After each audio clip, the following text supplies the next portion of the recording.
Nous voici à l'école Pérouse de Marguerite dans le Gard qui est restée ouverte pendant le confinement afin d'accueillir les enfants des personnels soignants. Si vous les cherchez aujourd'hui, ils ne seront ni dans la cour, ni dans la grande salle d'activité. Aujourd'hui, c'est à la cantine que nous allons les retrouver pour un atelier cuisine. Pourquoi avoir mis en place ce projet avec les élèves qui fréquentent l'école pendant le confinement?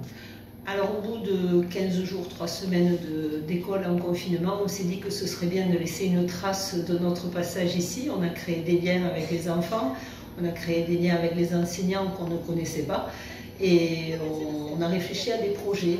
Moi je fais des ateliers de cuisine de façon hebdomadaire à l'école Jean Moulin maternelle où je bosse. Donc on s'est dit que c'était peut-être une activité qui serait bien intergénérationnelle et qui plairait à un grand nombre d'enfants.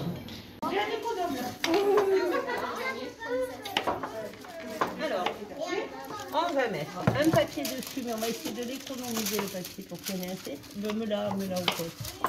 Voilà. D'accord. Alors, on va voir. Je prépare une autre pomme. Donc du coup, finalement, c'est juste un atelier où les enfants font de la pâtisserie, on leur donne les ingrédients et puis... Non, ça va plus loin que ça. En fait, je suis enseignante à la base et je le serai jusqu'à la fin de ma carrière. Du coup, il y a quand même une recherche de pédagogie.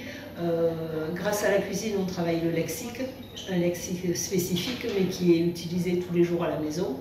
On travaille les verbes d'action, on peut travailler quand on a le matériel adéquat en maths sur les quantités, les unités de mesure.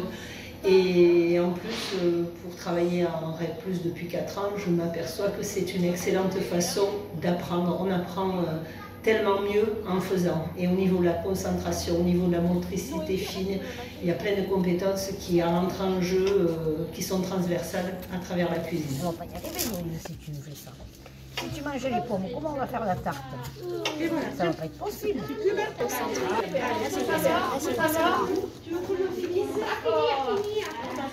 Est-ce que tu peux me dire ce que vous allez faire de ces tartes quand elles seront cuites?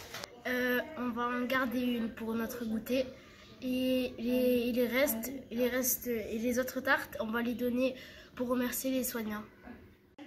Et quand on voit ce qu'il reste des gâteaux fabriqués hier, nul doute que les enfants et les soignants du CHU de Nîmes vont se régaler.